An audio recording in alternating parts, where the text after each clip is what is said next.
Okay, so hello. So this is session 3 of 5, and this is sort of our last session, transitioning you guys into working on your own projects.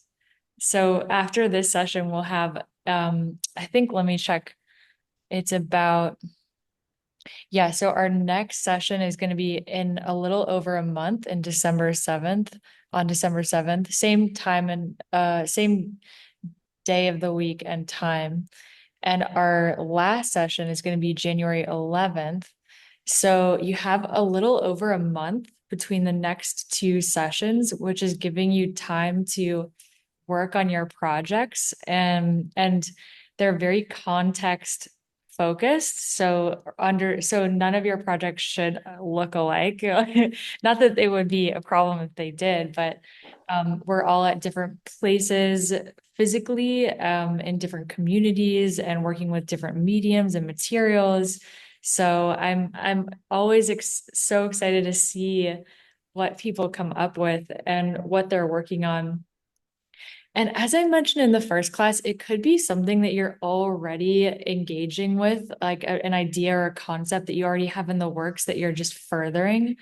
And the other thing I wanted to mention was that the last session, and I think I mentioned this in our first class, that the last session where Patricia from Eco Art Space and I really love to invite in the wider Eco Art Space community to see the presentations.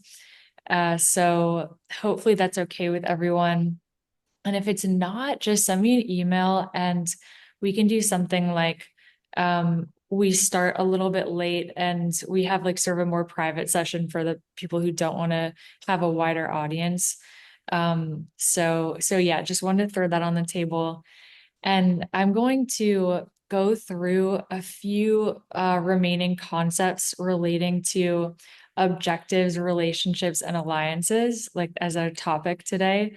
And then we will probably probably have a little bit of time for a free write exercise. And then I also am happy to answer any questions before you guys sort of we're transitioning into you being off on your own, doing your own projects.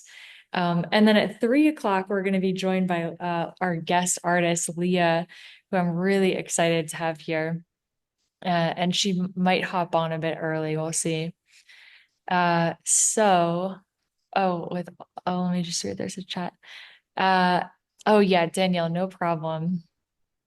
And so also Ani, no problem. Okay, so I'm gonna share my screen and get into it. So, oh, somebody also, by the way, just shared this documentary with me, The Color of Ink on how to ink is made. I haven't watched it yet, but it's actually my one of my mentors, Susan Jahota, whose book I'm going to mention. Seems like a pretty good documentary. Okay, so here we are. So reject objectives, relationships, and alliances. So in your practice, I'm in, these are invitations to consider your practice. So first, I wanted to briefly talk about establishing needs. So what are your needs in your work or community? And by the way, don't worry about responding to this immediately, because these are some of the questions that I have set up in a free write document that will transition to after I talk. So, what are your needs in your work or your community? What are the needs of your work environment or the community you work with? Sorry, it's a bit redundant. What sustainability issues do you identify in your community or work environment? And then we'll talk briefly about defining your own sustainable goals. So what are your personal sustainability goals? And in asking yourself this question, I am inviting you to consider, what are your core values? What do you stand for? What does your work stand for? I was talking to an activist recently who is part of the he's sort of a key figure in the Sunrise Project, which is different from the Sunrise Movement, but he's in like really high pressure scenarios on a regular basis trying to advocate for policy work for land rights. And he and I was we were at this sort of roundtable discussion, and um something that came up was how readily activists and artists, um, uh, and not just artists, but like sort of all practitioners who are trying to work towards change in a troubled world, feel burnt out and overwhelmed, and how oftentimes there's this feeling like I need to, there are all of these crises going on and I need to address all of them. And we just can't all do that. We'll burn out. So that's why I sort of come to like in thinking about sustainability, like there are a million things that we could take on from a micro to a macro level. But just thinking about like, is that sustainable for our practice, right? So what does sustainability mean in terms of being able to sustain your practice and your well-being? And I think that's part of what drew me into, like, I have a background in the healing arts, and I feel like being able to regulate ourselves and find joy and pleasure in our practice, can really help sustain us. So anyhow, that's just a little spiel. Oh yeah, so why is it important to work towards sustainability in your practice? What barriers do you face in trying to do so that can be helpful to recognize or acknowledge? And then think strategically about ways you can achieve these goals. I love this concept of interbeing by Thich Nhat Hanh. Referring to the interconnectedness of all things, connecting to life through our actions, feelings, thoughts, and basically everything else. How are these goals that you have part of a larger network? Who, what, and where does my practice engage human and non-human entities? Are there entities, people, or ideas we can engage to foster interbeing? So really just recognizing that our work is entangled in a wider network, whether we are conscious of it or not, but in becoming more conscious of it, that can become a more intentional part of the practice, right?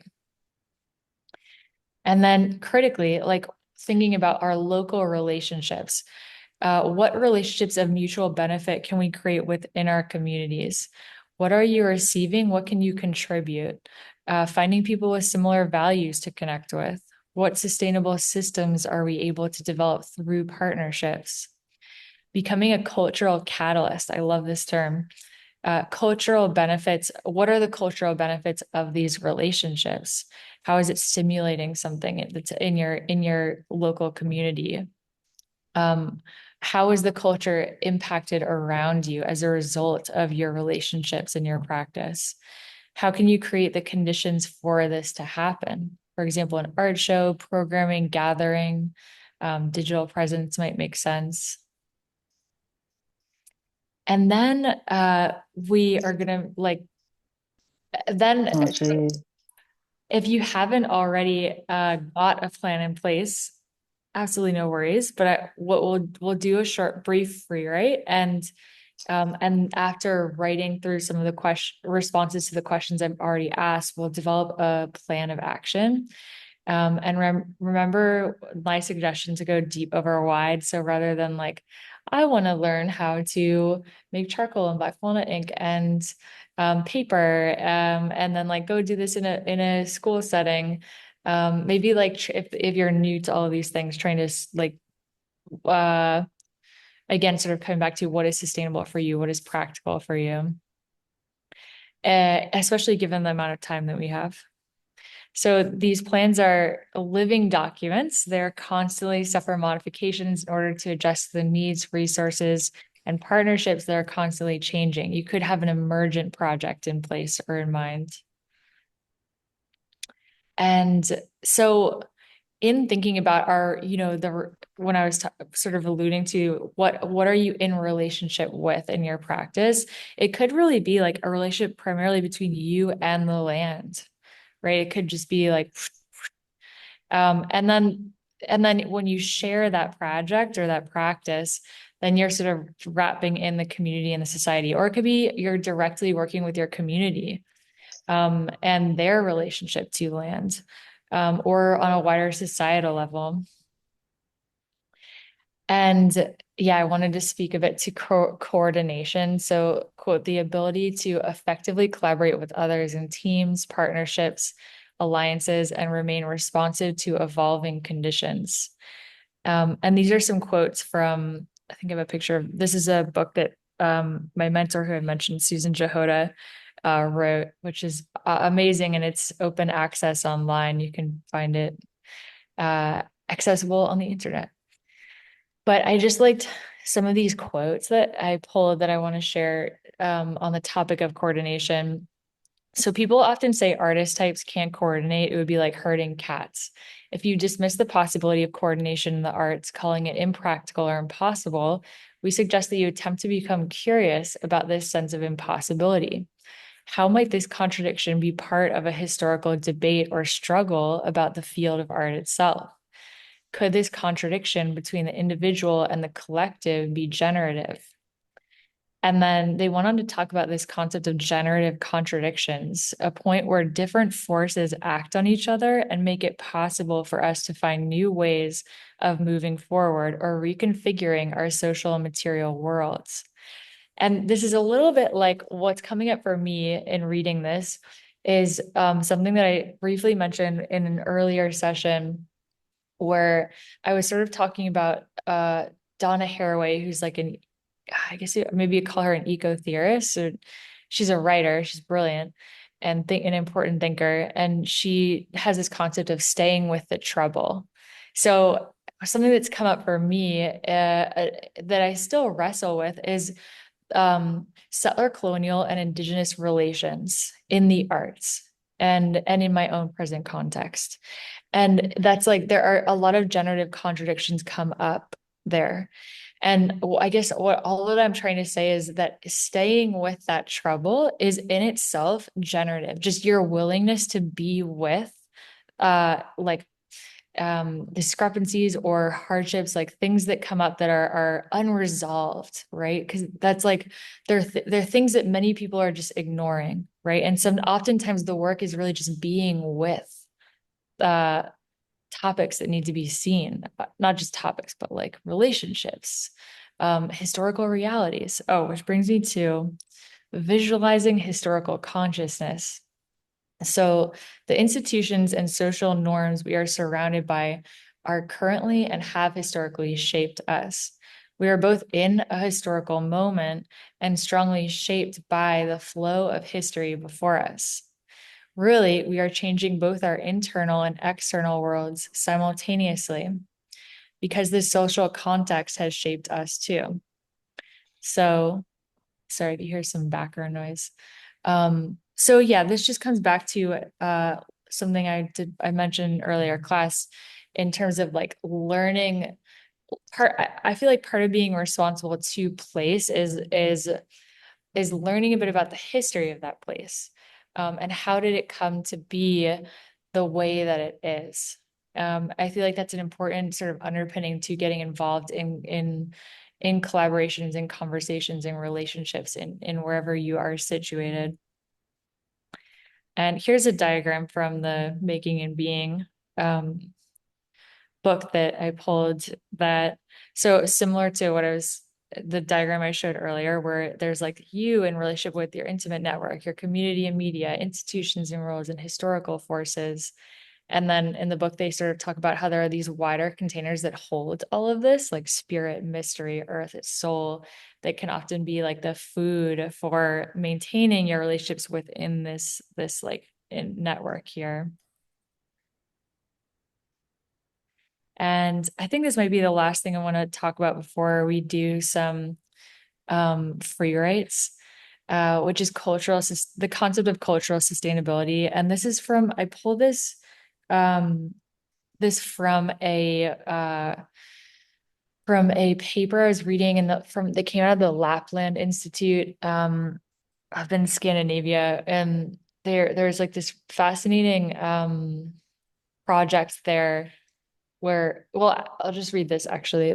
So cultural sustainability, the maintaining of cultural beliefs, cultural practices, heritage conservation, culture as its own entity, and attempts to answer the question of whether or not any given cultures will exist in the context of the future.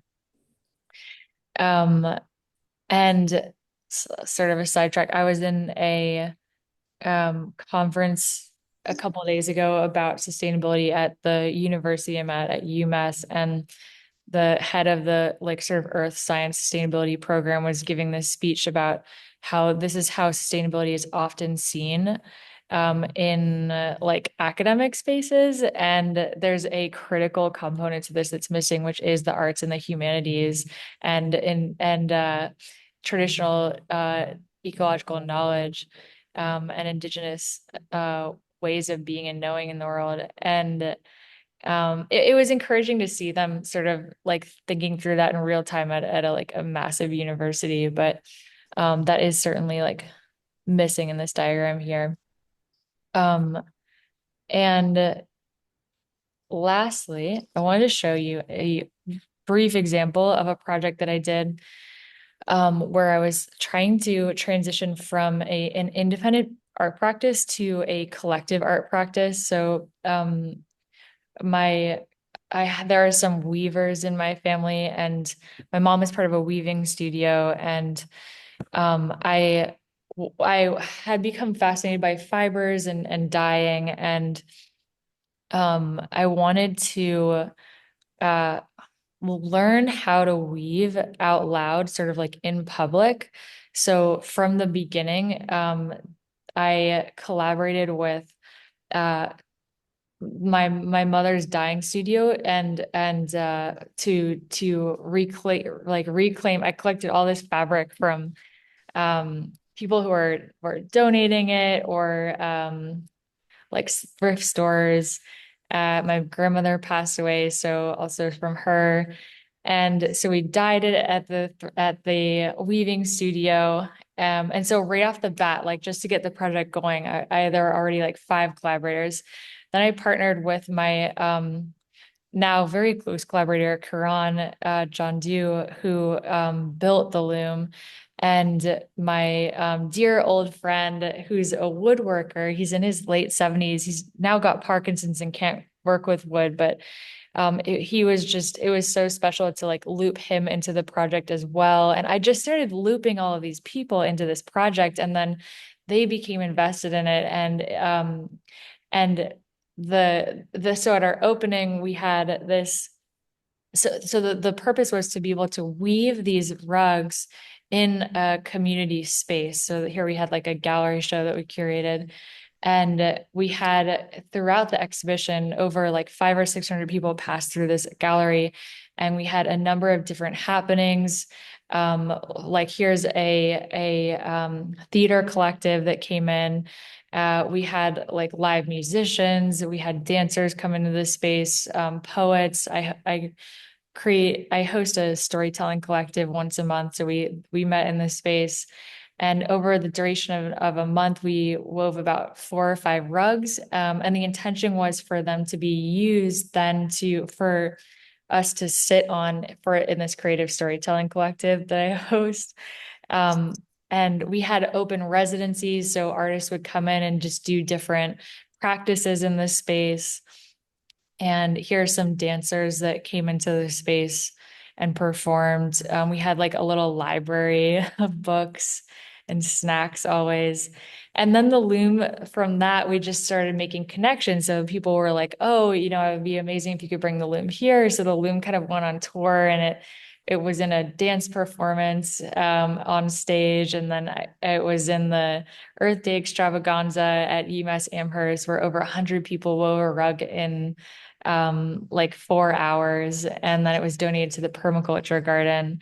But so that's just an example of like how we like an entangled practice, like sort of thinking about and this is also sort of coming to like the idea of cultural sustainability, like remembering how to weave. And there was so much like downtime where people were just sort of sitting and weaving across from each other, and amazing conversations that would happen just as you're doing this sort of meditative practice with your hands.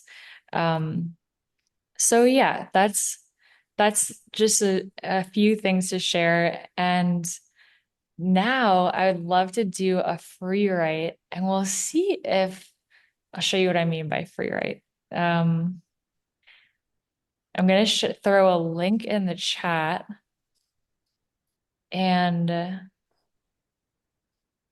let me know if anybody is having trouble accessing it. Because I'll try to find another way to share it with you. Oh, and I have okay, so there's a couple questions. Sorry, I missed them in the chat. Uh, so Ani was saying cultural sustainability from Canada, Lochland. Oh, from the uh, Lapland. I think was Lapland Institute, up in Scandinavia. And I could actually get that paper for you if you wanted, but there was this project where they were exploring like using traditional craft from that region to bring community together. So it became this setting where elders were passing on knowledge to the younger generation through like around craft. And then all of these stories were also being shared. So it was cultural sustainability in this on a material level, like with this craft, but also through like stories and oral histories and traditions. And I just thought like there's so much synergy there. So I was really captivated by that project.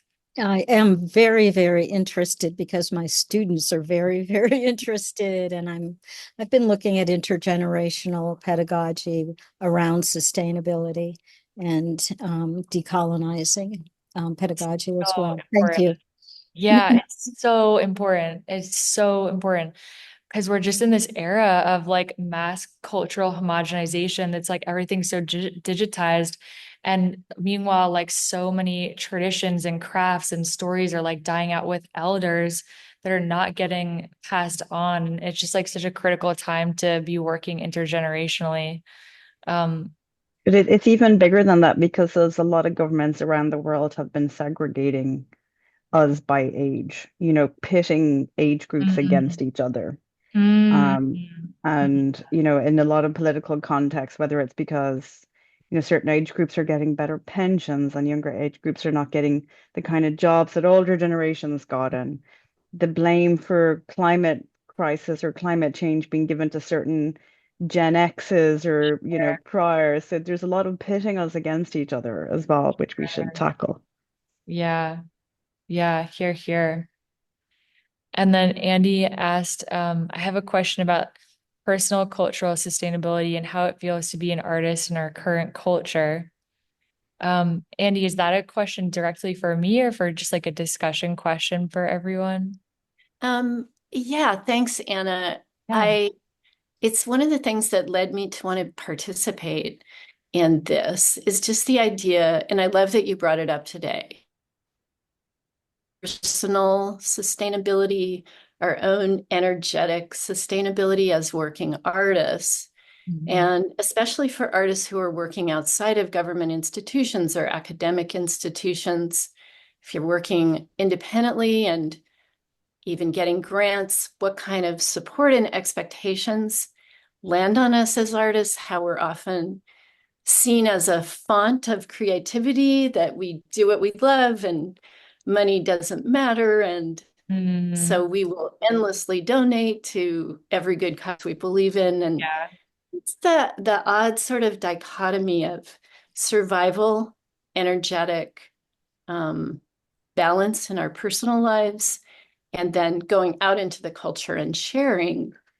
And just as a topic of discussion, I'm really curious to hear other people's experiences, your take, or resources. Yeah, Yeah, I'd love to open that up. Think that's a great question. thank you. Sorry, can you reframe the question? Because there was a lot to take in there, and I'm trying to focus in on what you're. Yeah, I think I'm really thinking a lot throughout my whole life as a working artist, but especially now after having participated in a year-long government-funded public art project, um, and how much was asked of me energy-wise, and um, and how our culture tends to have really high expectations of artists and not necessarily a practical sense of return. Does that make sense? Maybe Anna, I think Anna knows what I'm trying to say and maybe can rephrase because Anna's so articulate. Uh, I don't know about that. I mean, I'm like dyslexic. Anyways, I'm flattered. What's coming up for me when you ask that question is the reality that artists, the labor that goes into artist practices is so undervalued by wider society and culture, because the arts are not taken seriously in our current culture, same way like women's labor around the house isn't, and you could say it's like very much by design, that that's the case right now. So there's definitely a lot of work to do around like waking culture up to how not only how valuable and critical the arts are in uh helping land like on a feeling level the important topics and issues that we're facing today, but but uh but yeah, one thing I'll just throw out there is that I feel like the best counsel I have been given for around this is to really value and respect your own time and labor and take that seriously and like put yourself forward in that way. Like I would love to do this and like I'm gonna need to be compensated somehow for my time and labor. And just making that more apparent of like what goes into being more transparent and not like very like, oh, sure, it's fine. Yeah, I can do anything. Then like silently suffering. Like, you know, Right. It's helped me to look at my job as a working artist to also be an educator to explain that on a pretty regular basis. yeah. Yeah. And a big part of the problem is there's not much funding for the arts right now. We're in a different era than we have been in the past. Or for like what was it, the Works Progress Administration, I think it was, that where like their government was like paying for artists to create public artworks all regularly, and now it's the government, there's very little funding for in the arts, and so mostly artists are trying to get money from like nonprofits and like just sort of trickle down like grants and stuff, and it's very unstable. So that's just kind of like the reality of where we are right now. And also, meanwhile, like arts are being cut from schools all across the country. It's a mess. It's a mess. Yeah. So what does the sustainability look like for you in your own art practice? And Ani said one person who is opening up this conversation and offering solutions in a big way is Patty Johnson. Um, and yeah, that's a comment for you, Andy. And I'm gonna also save this for our resources page later. I'm excited to check this out. Um, but are there any other questions before we go into a little free write session in the last half hour?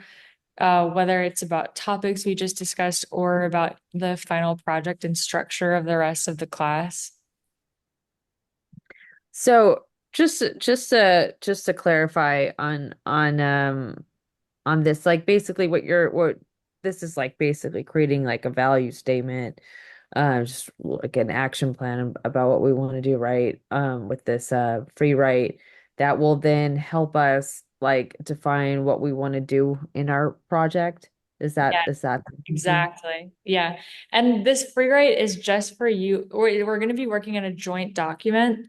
Hopefully that doesn't intimidate people. I think it can Oh, be helpful. okay. I made a copy of it. So we all work together in the same Oh document. yeah, I'll show you. And if anybody really objects to that, they can work on their own. That's fine. I just find it like generative to be working in like a collective space. Here we go. So you would write your name here. and then just start going. And I'll set a timer. We're probably just going to do like 5 minutes for each of these. And so is everybody in? Have they been able to get in to this? Mm. 'Cause if Not so, yet, not yet. Can you give us a few seconds? I yeah, have to sure. find where okay. I I'm can. in. Thank you. Okay, great. Okay, great. I'm gonna start the timer for 5 minutes. Feel free to put some music on or whatever inspires you. And turn your camera off, whatever you need. And you'll hear the timer go off, and then we'll switch to the next question.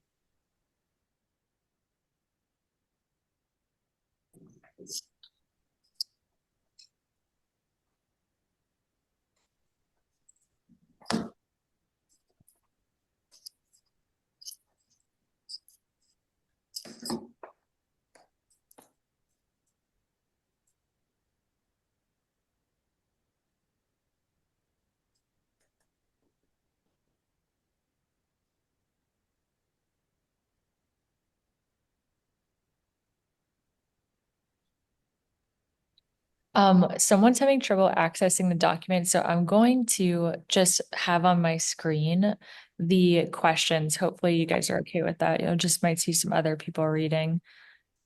So, okay, yeah, I'm going to share my screen.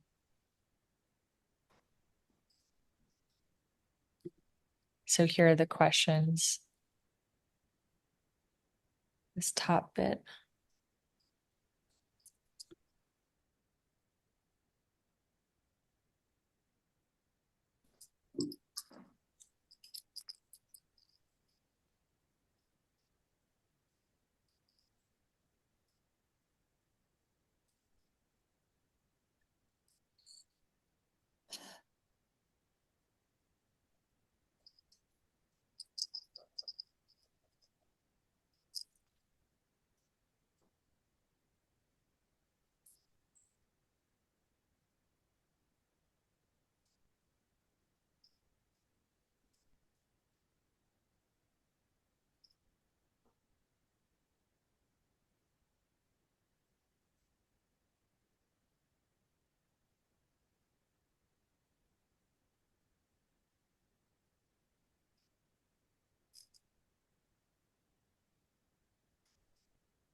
Okay. If you're still writing, feel free to wrap up. Meanwhile, anybody who's ready, we're going to move to the second question. Defining my sustainable development goals. So, what are your personal sustainable goals? What are your core values? What do you stand for? What does your work stand for? Why is it important to work towards sustainability in your practice? And you might also include in this, the conversation we were having earlier, what does sustainability look like in your practice? Right? Like, are you feeling burnt out and underappreciated? Like, what would be sustainable for you? What would that look like?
We have about 1 minute left.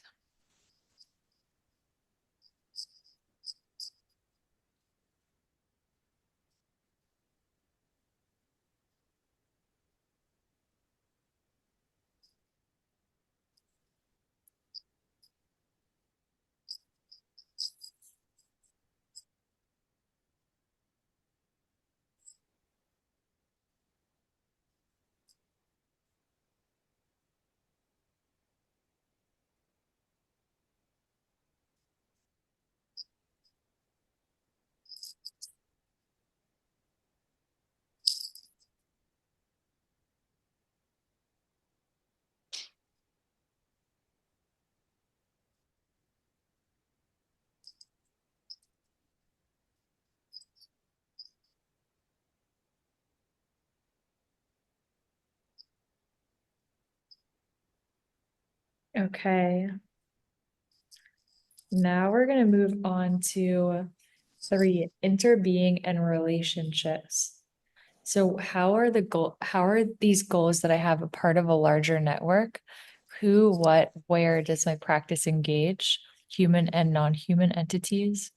How is the culture around you impacted? What relationships of mutual benefit might you create within your community? What do you have to contribute? What would you like to receive?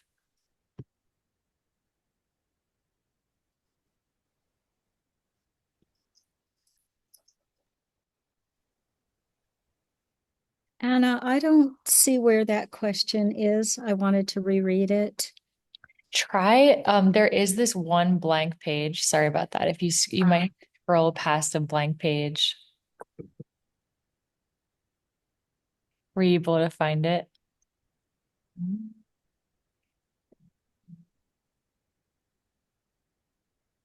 The interbeing and relationships, 3. Yes, exactly. Okay. Yeah. Ah, all right. So we're writing. I get it. Thank you. Yeah. Yeah. I wrote in the wrong place last time. Question 2, I kept writing in my same square. I'll move it later. Or you can if you have time. Sure, yeah, I can do that. Absolutely. I'm gonna leave this up though for um I think it was Erin who needs to see the questions for a little bit.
We have about 1 minute left.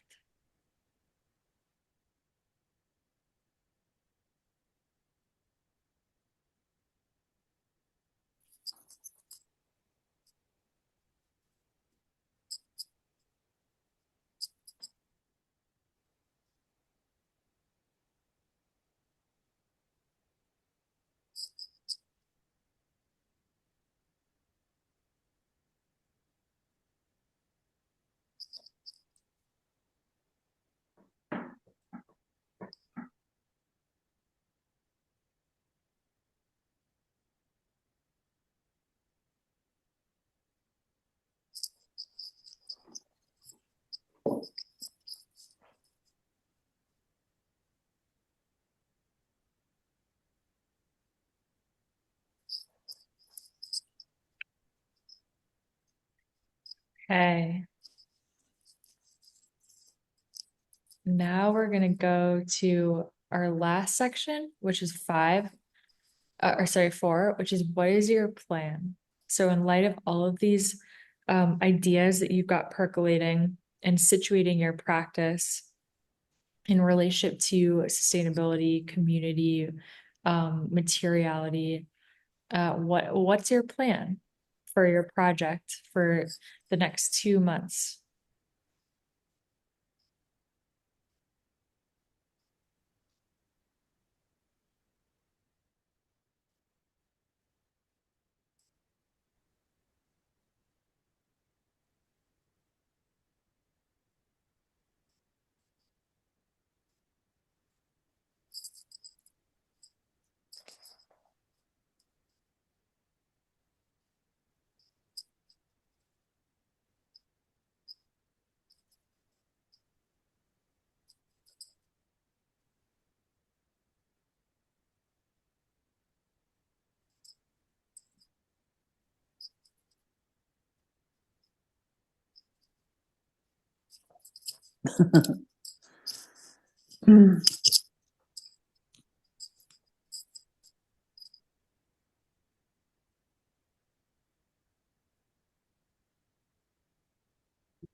We have about 1 minute left.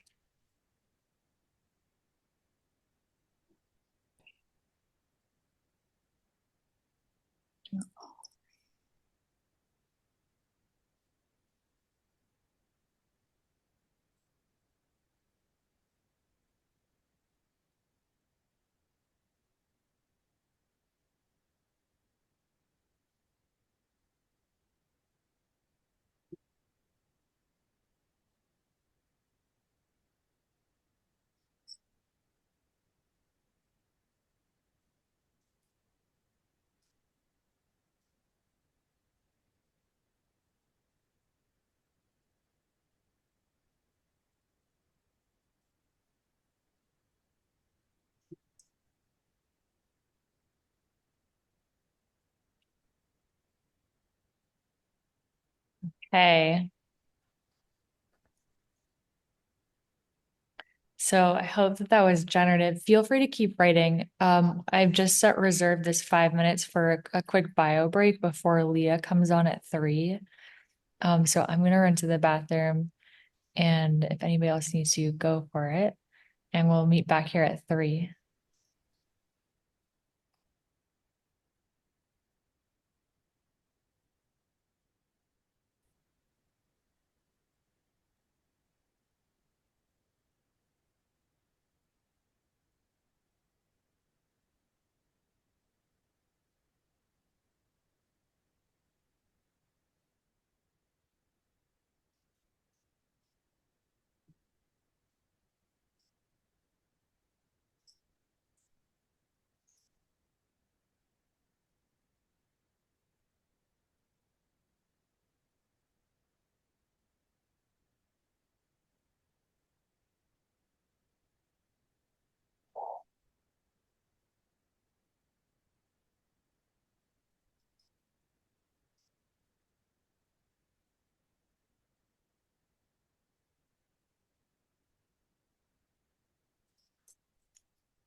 Hi, Leah. Welcome. I just realized I was on mute. Everybody's on a quick bio break and they'll be back in a couple minutes. Oh, you're on mute. Sorry. Time wise, am I still good? I Oh, didn't you're realize it perfect. was Oh, you're okay. you're Okay. perfect. Yeah, we just wrapped up a little writing exercise and then everybody went to is like took a quick tea or bio break. And yeah, we're just ready for you to start. When they well, give me Let's give him like another minute or so. Okay, no worries. It's great to have you. Well, thank you. I'm excited to be here and be with like-minded people. Are you going to share your screen for your presentation? I'm just wondering because I just enabled it. Let me see. You know what? Um, where I'm at, for some reason, the Wi-Fi is so unstable. I'm just happy I can. I'm worried I'm going to freeze up a lot. No, I was gonna say if it's easier for you, Am I okay? if it's easier for you, I'm happy to like share your presentation or any images you might want to share on my screen. No pressure, just throwing it out there as an option. Let, let me see if I can make it work.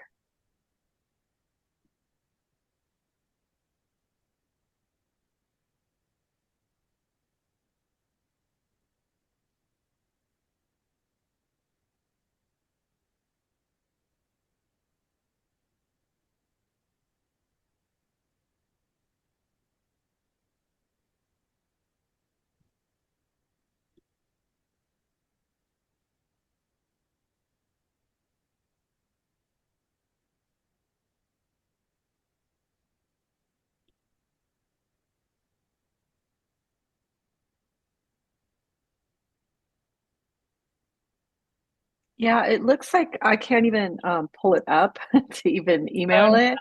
Um, I so what we could do is, are you able to get to my website because I have the same photos in my gallery? Yeah, absolutely. I just had to Okay, maybe we'll do it that way. let me go to here we go. And then if we go to the yeah.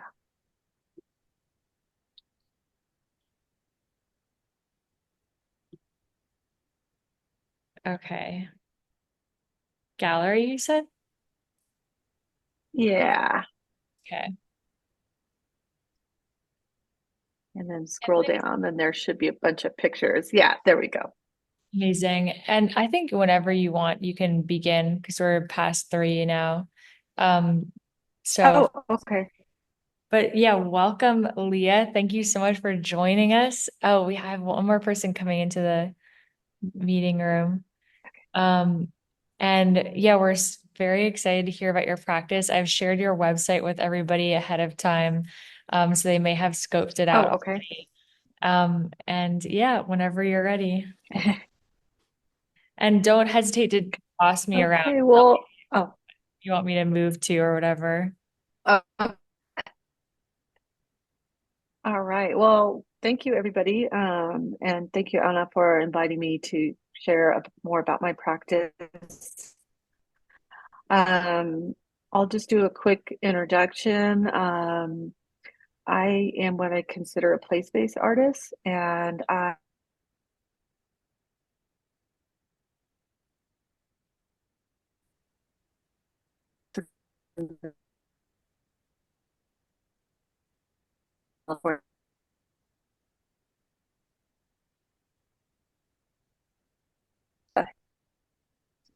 Mexico. Leah, And unfortunately, it's really cutting out. let me see what I can do. I don't know why the Wi-Fi is so bad. Let me do this. How about now? Sounds Good. good. Yeah. Okay. Um, I go in between. Oh, am I freezing? I think you're okay. Let's try it. Could you Okay. could you restate your first sentence, please, because we didn't Yeah, hear it, Leah. Thank you. sure. So I consider myself a place-based artist, and I place-based, yeah. And that's kind of on my website in my bio. Um, let me know if in the chat if it gets too buffering. I might just try to use my phone. I don't know if Yeah. that'll help, but so I'm a place-based artist, and I consider myself place-based because my work is rooted in place. Um, so meaning materials and theme. So most everything that I put in my practice has to do with my traditional homeland or place. And originally, I was trained as a community artist by my community. Um, and what I mean by community, the California Indian community. So sometimes it's my specific tribe, or sometimes it might be someone from a neighboring tribe. Um, and so I did not set out to be a fine artist. It wasn't on my radar. It wasn't something I was looking at in terms of a career. I've never taken art classes. So I'm primarily, like I said, self-taught by people in community. And so it was probably about 2011. I started um, looking at fellowships to apply to. And so I applied to the NMAI Smithsonian Fellowship. And so I did a 2 week fellowship looking at collections. And it was kind of at that time, and it was a fellowship for artists. So at that time, I started maybe considering being an artist or using that term. And then um, so from there, I gradually started making work to go outside of my community, primarily making jewelry or basketry. Um, and in 2020, um, there was a study done, and the study determined that the abalone species, there would be a moratorium on gathering, which was my main medium as a shell worker. And so I really started to kind of panic. And at that time, my son was actually working at the UC Davis Marine Biology Lab as an intern studying abalone. And, he told me, I don't think it's going to be around for very long, or this moratorium is going to last, a very long time. And so it really made me think about materials and materiality and how climate change is already impacting my materials and what that would look like for me in the future. And so I decided, well, maybe I'll focus more on basketry. But then shortly after that, we had these crazy wildfires in my areas in California. And so a lot of the habitat that we would collect or gather had either been impacted by drought or by fire. And so even accessing those materials was becoming incredibly challenging. Um, and so when you do, and I'm not going to have you pull up my website because I'm afraid it might it might buffer too much. But on my website in the gallery, you can see kind of the change. You'll see the first three line of pictures. You'll see the regalia work that I did with shells. And then as you go down, you see the work changes. And that's kind of a pivotal moment of change for me in my own practice due to climate change, right? And there hasn't been that many artists that have been impacted by climate change. And so I find those conversations weren't happening about 4 years ago. And I mean, they're happening now, but it wasn't happening then. And so it was a very isolating place to be in terms of trying to explain to people what it looks like when your main mediums are no longer available. especially for someone who hadn't gone to art school or didn't have any kind of formal art training to fall back on. So I kind of thought for a while, like what other things interest me. I'd done some sculpture work before. So I thought maybe that might be an avenue. So I really spent about 2002, 2000, no, 2003, 2004, really trying to find alternative ways to talk about place that wouldn't be such a burden on terms of resources. Um, and really looking at um, how my practice impacts the environment. And I was already doing that, but it wasn't through intent, right? It was just through the nature of how we make our jewelry and regalia. It is ephemeral because I'm using natural materials from place. And so I really hadn't thought about it with the intent of it being ephemeral. And so I was thinking about that because I was thinking about my time at NMAI and looking at those collections. And I was thinking to myself, these collections, one, that are probably there illegally, because tribes didn't really have copyright laws or contracts and things back then. So a lot of the items that I was seeing in collections were things that shouldn't have been there. And through NAGPRA, some of those things are making their way back home.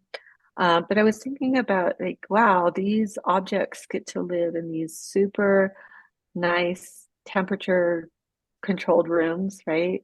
That are fireproof, that are earthquake proof, flood proof. And I was thinking to myself that we don't even do that for humans, right? I can't even afford to cool or heat my house the way these objects get to be in a comfortable environment. And thinking about how many objects these institutions collect over time, and then what does that look like when you have reached capacity in your collection room? Do you keep adding on to those buildings? Because like to me, these buildings aren't very sustainable. Um, and so I really went back to the drawing board in terms of what did I want my practice to look like and what kind of responsibility do I have being an artist, um, given, right, that I've experienced um, impacts of climate change with materiality. And so I started off using my scrap basket material and using that to pulp for paper. And so I started down this kind of trajectory of making paper through scrap basket materials in terms of like trying to use everything, but also trying to create works that are ephemeral so that eventually over time they will fade and they won't need to be taking up space in unsustainable buildings. Um, which is a really hard conversation to have with collectors when you're making ephemeral work, because when people buy something, they want their money's worth or they want it to be there forever.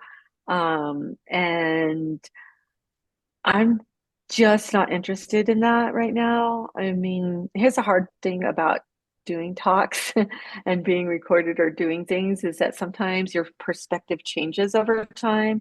But at least for right now, that's where I'm sitting, right? Um, and so I really shifted my practice to being more sustainable and very ephemeral. And it's a really hard conversation, especially to have with institutions that are about preserving the work and preserving the material. And so that's kind of been a really experimental area for myself in terms of like even doing installations. Um, Questions like, well, if we do an installation of this paper, we have to do a deep freeze for our museum. It's part of our policies. And so, you know, thinking about how deep freezes impact Oh, very geez. ephemeral work, and trying to think about um, how my practice could work within institution protocols. And even in terms of contracts, right? Because a lot of contracts, they want your work to be around forever, and trying to find new language that really speaks to the wishes of not having things preserved or not putting chemicals on them. Because so many of our baskets and collections we can't touch because they have so many preservatives and toxic stuff in them. Um, so it's a really weird and sometimes lonely space to be in, because there aren't a lot of artists that, at least in the native art world, that are working towards more ephemeral practices. Um, because in capitalism, right, our idea of success is to make a name for yourself and to be around forever. And to me, there's something very, not only colonial, but very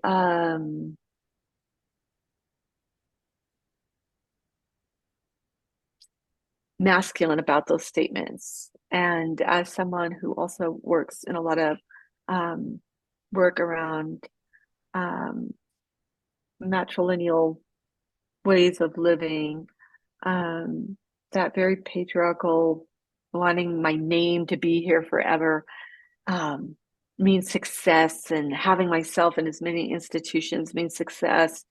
And that kind of drive to be successful in a very Western capitalistic way is not where I want my practice to go. And that's a really hard thing to say to people. Um,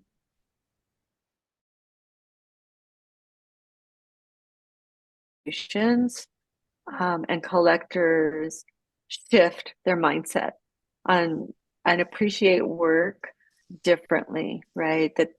Um, that maybe this isn't an investment that's going to be auctioned off at Sotheby's, 50 years from now.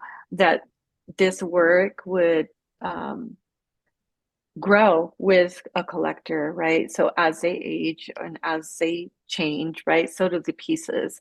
And so they're almost, I say, performance pieces in a way, because over time they do change, and their colors fade, or they may get eaten by bugs or whatever. And so for me, I'm really trying to convey a message of um, that we're not immortal, right? We all will change over time. And I like that to be evident in my work. And I think that when you talk to people about ephemeral work, that it really engages people to be more present in what you're doing, because it won't be around forever. And I think that it aligns with my ideas of trying to consume less social media, um, because there's something about social media that causes me not to be present when I should be more present in life. And so I'm really trying to create work that will, I guess, help others um, see how um, addicting social media can be in terms of being present.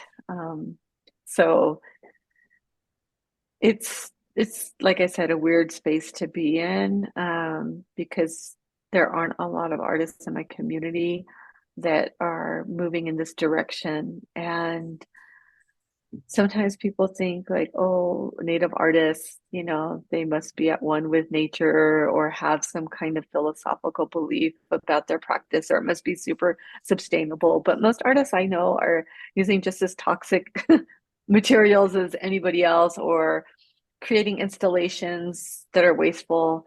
When I look at the installation world and I think about how wasteful installations are, um, it really breaks my heart that more institutions aren't leading the way in terms of making even more sustainable practices within the institutions. I really strive, if I am doing installation, to make sure that every piece of the installation is sustainable in some way. Um, and it's, been suggested to me by curators or others, oh, well, you should use acrylic, or you should use, tons of this plastic fishing line because it would look better. And yes, it probably would look cool if things looked like they were suspending from midair. But uh, it requires me to kind of go against what my whole philosophy is. And so it's a real challenge. It's been a challenge. I think for me, the biggest challenge was not so much figuring out a new medium or a new direction. The challenge is really working with collectors and institutions that aren't there yet. And so, like I said, the photographs, if you go to the website in the gallery page, the first part is more of my older work, and then you'll kind of see it progress into this paperwork. Um, and I still do my regalia work, but I do it a little bit differently now, trying to save resources for my community, but also still trying to provide education through our cultural practices, and making sure that if I do use resources that go out of the community, that there's not a need for those within the community, and trying to kind of share resources between my own practice and what my community needs. So I don't know how long I have to talk, but I did want to make sure I leave time for questions, and I'm not sure if I'm buffering. I haven't seen anything in the You're chat, so I'm hoping I didn't buffer. you're doing good. You're doing good. And it's only 3:20. You've got till 4, or Okay. however much time you'd like to take Oh, up. okay. Yeah, whenever you want to Okay. take questions, it's up to you. I think what I'll do is I'll be, because I know that was a lot of information. And so if people do have questions, that way I can kind of weave them. And sometimes those kind of give me an idea what people's interests are in terms of my practice and work. Okay, For anybody, so for anybody who I have a didn't see it, question for Leah. I just want to say I threw the website in the chat so you can take a look at the gallery there. That's what's being referred to. Okay, Ani and Andy both had questions. Maybe others. That was just what I saw. So maybe let's start. Hi, Leah. At least for myself and maybe for everyone in this workshop, I feel like I've found a sister. Maybe we can really assist to spread the concepts that you're talking about. And that's where my question is going. I happen to teach at IAIA, and my students are starving for this perspective. They understand, I think, pretty well the need to create the kind of shift that you've done personally on a much larger level. And I'm going to try to find a way to have you speak in our school. I'll inquire about that. But where would you advise students to start? So it's not a question for myself specifically, but 95% of my students, if not 100%, depending on the course, are Indigenous, many from California, New Mexico, and across the country, and Canada, etc. Thank you. Well, I actually do teach at IAIA. I've taught I there haven't for seen you in the hallways. I've taught there for about 9 years. And then just recently I started, Daisy and Arista asked me to develop a materials and sustainability course. And so I wrote the course. It was approved last year, and so this is actually the first semester that we're running it. I'll teach it next spring, but I'm hoping to hand it off at some point. So maybe yes, you and I can talk and collaborate on something like that. Happy to share my syllabus with anybody as well. Um, but I think for students, not even most art schools that I've looked at, their curriculum and even in their MFA level programs aren't addressing this. And I think it's because we haven't had to, right? We just haven't had to. People thought that climate change was further in someone else's generation and that it was something they wouldn't have to worry about. But we know that it's happening much more rapidly than expected. And I think that our younger generations are definitely worried about it because that's the future they are going to inherit. And so I think for young people, I I always tell them about eco art to join as a member. You get student discount because honestly, I think that there, at least in my own experience, when I was first starting out, it was a very lonely space to be in as an artist. And I didn't know about eco art or any other groups that existed. And so I think if people are members of eco-conscious art groups, to really make sure that those are um, uh, marketed to younger people as well. I know a lot of times the way that we engage with younger people isn't through like what we're doing here. This is um, boring for them, but there are other ways that we can engage younger generations and artists.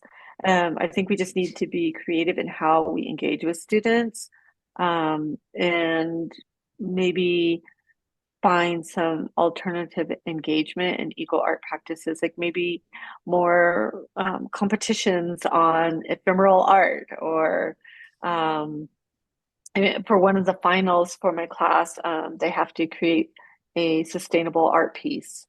Um, or I give them assignments to trace back, pick one of their current mediums and trace it back to its inception, which is kind of fun because they do like doing research. And so it was an assignment that was engaging because they were allowed to use the internet and, look up companies and go down that rabbit hole. So I usually try and give them tasks that are in alignment with where they are in terms of how they engage with social networks. Those are great assignments. I love those. Yes, thank you so much. And I'm embarrassed that I knew about the course and I told the students it was under development and that they should take it, but I did not know of your involvement. So I'm thrilled to meet you. Yeah, well, thank you. Thank you. Yeah, I only adjunct, so and so it's and also I this is my first year teaching it in studio arts. I usually teach in another department. So yeah, but we're running it again this spring. And we'll see how it goes in the fall. I have a couple fellowships that I wanted to apply for, so I'm like was trying to take a break, but they're like, no one else can teach this right now. I'm like, well, let's change that. Let's make sure that a lot of teachers can teach this, right? Because I think also the other thing is I think that when it's these when more sustainable practices are embedded in everyday curriculum, that's the goal, right? Like, so to have every art school apply this to no matter what course they're teaching and have that be the norm. But it's, again, we're dealing with institutions, and institutions do not like change, or they change very slowly. And this is the same kind of concern I would have with working with museums and collectors, right? It's going to be a very slow change and a ton of education. I don't want to hog all the time, but I do have a follow-up question. as we use materials that are more sustainable, we also use them up, and we can, if many artists all of a sudden start using particular kind of brass in any region, let's say the Southwest, then it becomes Mhm. close to extinct. So, um, are you aware of any, like, does the Department of Agriculture keep tabs on how specific plant species, for example, might be disappearing? Is there a way for us as artists to engage in that way? And I know this might be a little bit outside your realm, but maybe not. Thank you. Well, usually what I do is I often grow my own materials. So that is one way you can, even if you live in an apartment, there's certain things you can grow in a pot on a balcony, or you can grow in a community garden. So I always encourage people to, one, try and grow their own materials, because then you know that it's, because even if sometimes you are gathering in public places, sometimes you don't know if they've been sprayed for certain Oh, pesticides yeah. or some kind of, or if they've been contaminated by, this happened, there was a dog park near an area where artists used to collect basket materials, and because of so much dog feces runoff, the water was contaminated with E. coli. So you just never know, even in nature. Nature is so contaminated now that even that becomes risky. So I really, and I even grow things in like those big galvanized tubs. I just drill the holes and I make large, big circle galvanized gardens. Um, a lot of times you can get permits through state parks and national parks or county parks. And you can kind of just tell them, what you need to access and why. And it just depends on the park ranger or the liaison at the time. And one year a liaison can say no, and then the next year another liaison can say yes. So you just keep checking in. But yeah, parks are a wonderful way to build relationships with in terms of accessing materials. And what I also mean by sustainable materials is it may be something that's already here that won't go away. So tires, plastic, those kinds of things, right? Can we repurpose those and make those into public art pieces that will be here for a while? And that way those things aren't in a landfill. So sometimes it's not always needing to uh, get something from the environment or a resource that's ephemeral and natural. Sometimes that can be, if we're talking about sustainability, using things that are already here that are not going to go away for a long time. Um, so I don't know if that answers your question.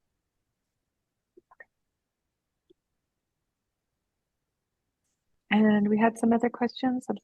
Yeah, and I also want to throw in the chat, are you familiar with the indigenous artist uh Kanupa Hanska Luger? Mm-hmm, mm-hmm, mm-hmm. Um, Yes. he uses so many different types of materials in his practice. It's so fascinating.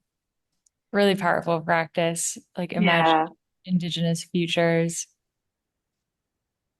Um, Andy had a question. I do.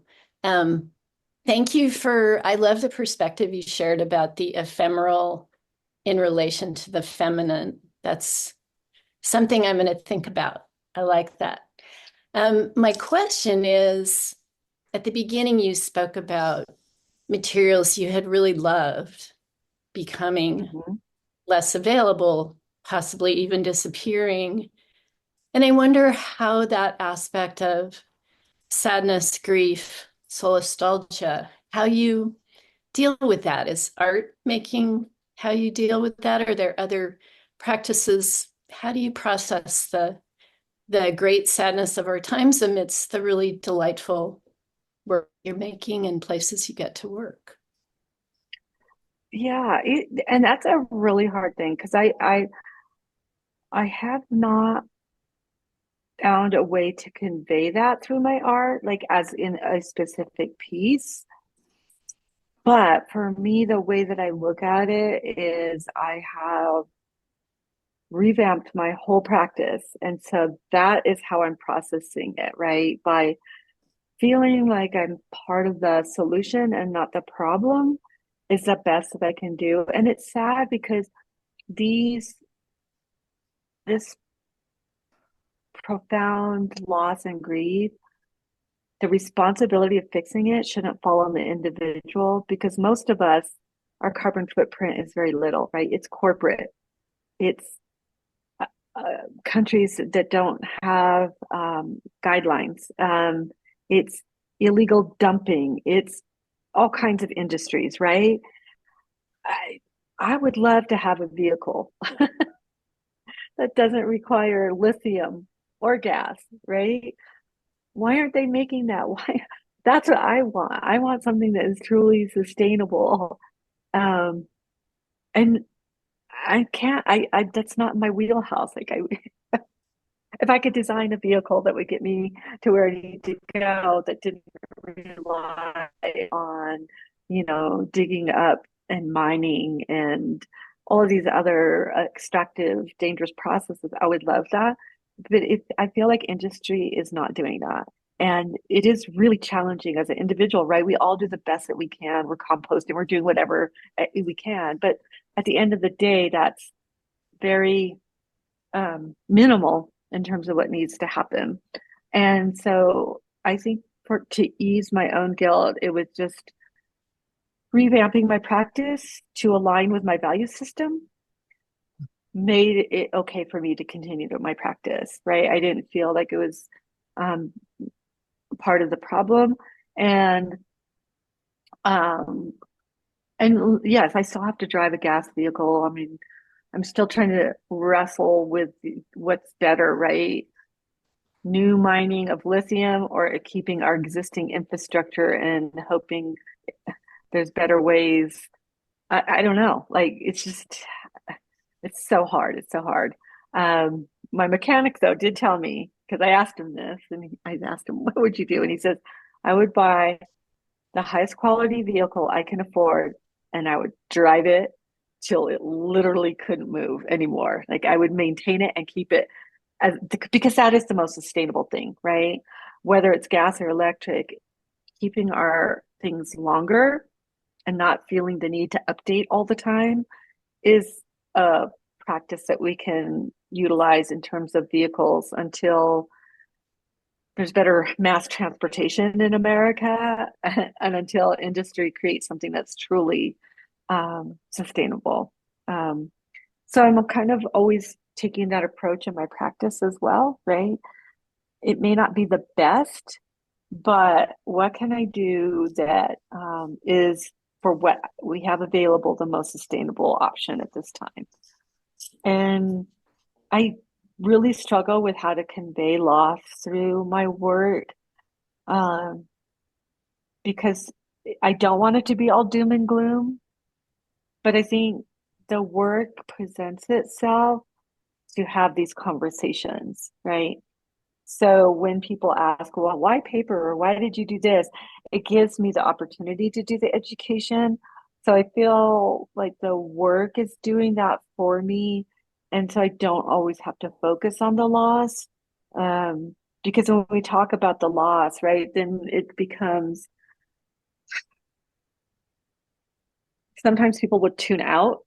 It's just too much, right? It's too much for people to think about maybe their great grandchildren not being able to survive here, or um, when we think about just this year's hurricane season, or the recent floods in uh,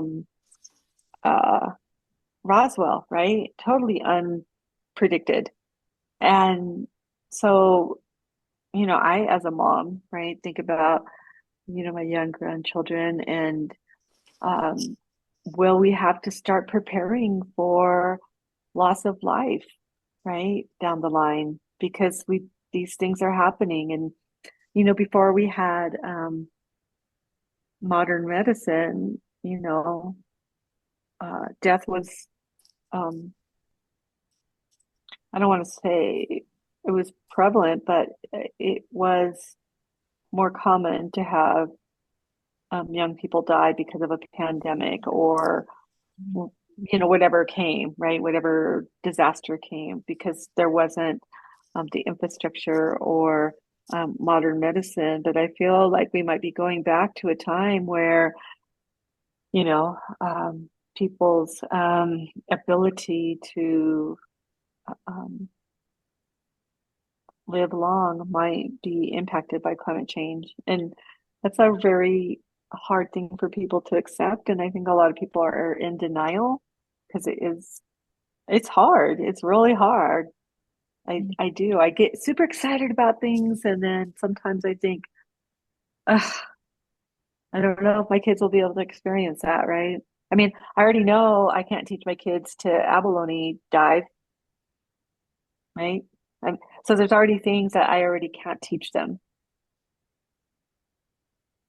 And I don't want to be all doom and gloom, but yeah, it's a Oh, really hard. Yeah. I think And for all of us here, it's a topic that we need to look at and find ways to process that don't make mhm, us constantly depressed and right. share whatever we can. So I really appreciate you addressing that topic.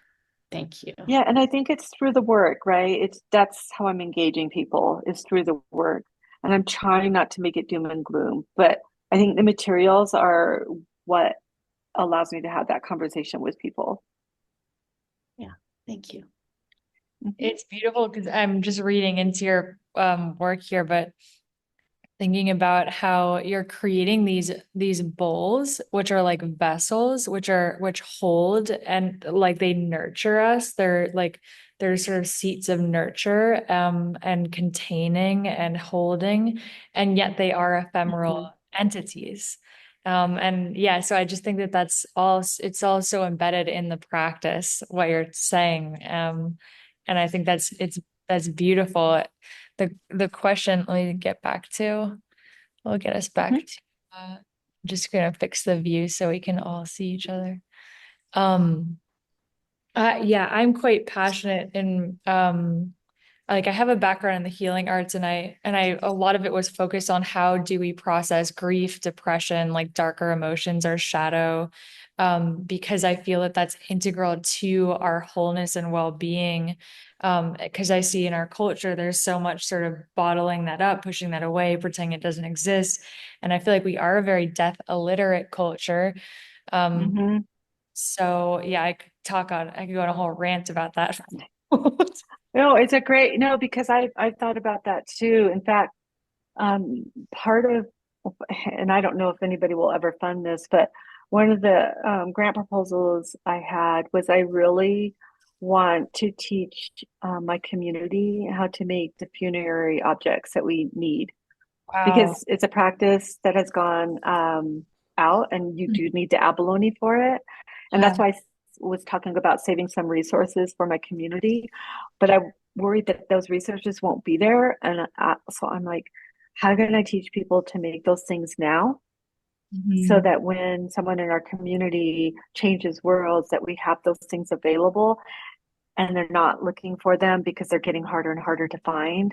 So that was kind of one of my grant ideas is I really wanted to fund a project where I could teach my community how to make those funerary objects that are needed. And that when you come into community, that if those materials aren't available, let's say 50 years from now, then what do we as a society or community want to use as a replacement? And what does that look like? Um, because when you're talking about, yeah, in America, we don't have like a one size fits all um, death practice or mourning practice.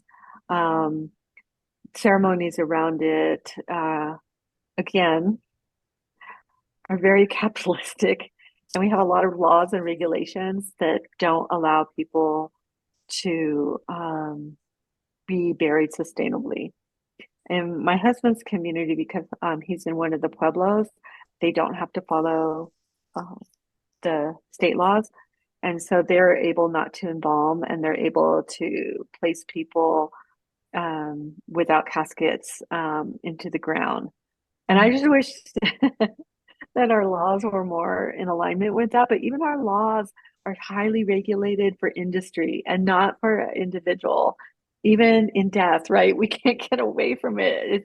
Yeah. They want to put us full of chemicals and put us in this fancy box that's not going to decompose. It's You're just ridiculous. removing the That's body from the earth. You're removing, trying to and we maintain that barrier, and like I'm obsessed with the idea of composting that are, life dies mhm, and goes back into and cycles and reconfigures to generate the rich soil for new life to grow from. But we're not really like letting that compost happen because we aren't letting the nope. death process really happen. Um, yeah, and it's also fascinating to think about if we can't properly grieve and mourn and bury ourselves, how are we at all positioned to be able to grieve the non-human realm and all of the dramatic shifts and loss that are happening outside of the human realm right now? But Mhm. that sounds like a really powerful project, and I hope that you get the funding for that and the support.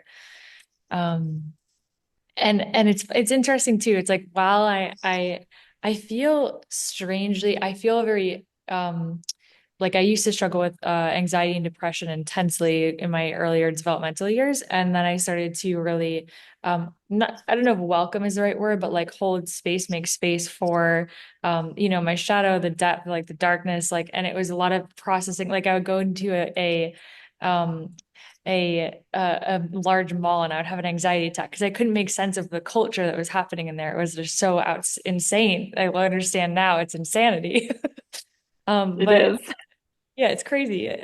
But making space for this allows for us to have a much more authentic capacity for joy and connection. And so I think that while it's like there's the risk of orienting too much towards loss and doom and gloom, I think if we don't really let ourselves be with loss and like in a real way, we can't really be whole and complete and like laugh. Like the people that I know who do grief work, they have the most boisterous, like amazing, unbridled laugh of anybody I know. Like they really like they're just living the full spectrum of it. Whereas I feel like a lot of people who are like they push that word, they try to sort of bundle it down. Mhm. They're like neatly tied, controlled. There's like a really subtle weight that's always with them that just like holding them down. I don't know, just random observations, but yeah, I just really appreciate hearing your perspective, Leah, and talking with you. And there's been some great questions. We have 10 more minutes. I don't know if anybody has more questions or you want to share anything else. And we could end early. I think, yeah, well, I think just kind of in closing, I think that the other thing that I've really struggled with in my practice is, and this goes along with kind of my leaning into more feminist space is also doing, I guess, what you call slow work. Um, I unlike, and I'm going to say this, but the artist that you just referenced, Chanupa, um, for me has a very masculine approach to his work, and it's very, I have to be everywhere. I have to make the most. I have to, and so even Mm, in Native communities, not all of our Native artists embrace Native teachings in terms of responsibility for land. And sometimes we can talk about it, but we don't really implement it. And so part of the struggle is doing slow work mm, and not being, I don't need to be in every magazine. I don't need to, I say no to a lot of things lately because it's about protecting my peace mm, rather than that very capitalistic, I need to be known. I need to be everywhere. I want to be on every magazine. If it happens, it happens. If it doesn't, it doesn't. Because I am also setting boundaries um, in terms of not being exploited, in terms of being able to create the work that I want to create and not feel rushed to create something. Because I feel like that urge to be visible or to, have that, not have that one hit wonder, right? That pressure, it takes away from the work. And there's something about slow work in a fast-paced world that really irritates men. I have to say it does. It irritates a lot of men when I'm working with male curators that are very and for me to put the brakes on and say, no, this is how it is. It's a really great slow work, and not giving up your agency around that is Mm. incredibly empowering for women in art. Mm. Oh, that's so beautiful, Leah. I absolutely love that. And it connects a lot to a conversation we were having earlier before you came on. We are talking about what does a sustainable practice look like, and burnout, and just like over exhausting Hmm. yourself, and not being like compensated or recognized for the labor that's going into everything you're doing. Um, so yeah, I just think that that's such a beautiful example and embodiment of what we were talking about earlier. What does it mean to lead a sustainable practice? Yeah, that's beautiful. Yeah, I really, yeah. And for me, a sustainable practice isn't just about the work, it's your own body and Mm, mind. And mm, especially if you do sculpting or very physical work, it can be incredibly hard on your body. It can mm, be incredibly hard on your mind if you are rushing from exhibition or trying to produce work because somebody asked you to, and your heart's not really in it, right? But you're going to do it because it's right, it's good, it's I'll be seen, right? And I used to be like that, and I could tell that I was going to need burnout, and then I was like, do I really need to do this? And for me, I was rushing, like even in art competitions, to always enter something into jury. mm, And I was like, why am I on this rat race? Like, it's not even, I'm not even proud of the work. Like, is that what I want people to think my work is like? I'd rather skip a couple years and do something so fabulous that's meaningful to mm, me, right? And maybe I don't enter something every year. Maybe it's once every 2 years. That's okay. Because now I'm sustainable, me. mm, mm. So, yeah. Wise. Very It wise. takes a Thank while. you. Thank you for sharing this truth, Leah. Well, thank you. I look forward to meeting you. I'll put a note in your box. Do you have a box in the copy room? Yes, and you can just email me as well. It's just Okay. Ani Mashallah, or actually I'll email you. Okay. Oh, perfect. I'll copy Well, thank you everyone. so much. Oh, okay. I'll Yeah. copy And everyone in. also, No, go for it. oh, I was I was just gonna say, if people feel like they ever want to reach out, or if people are in the New Mexico area and want to do a studio visit, I'm always happy to accommodate that. So you can reach me through my website or Instagram. But yeah, I like being with like-minded people, so I'm always excited. Um, to share space or to have conversations beyond Zoom with other artists. So That's so reach generous out of if you need you. to. Yeah. Thank you. That's so generous of you. And I'll copy everyone in with the recording of this class and a little bit about your presentations for next class and what the framework will look like. So thank you so Thank much for you. joining us, Leah. Great to see everybody on the call, Thank you. and I'm excited to see All your right. projects. Bye. Bye-bye. Thank you.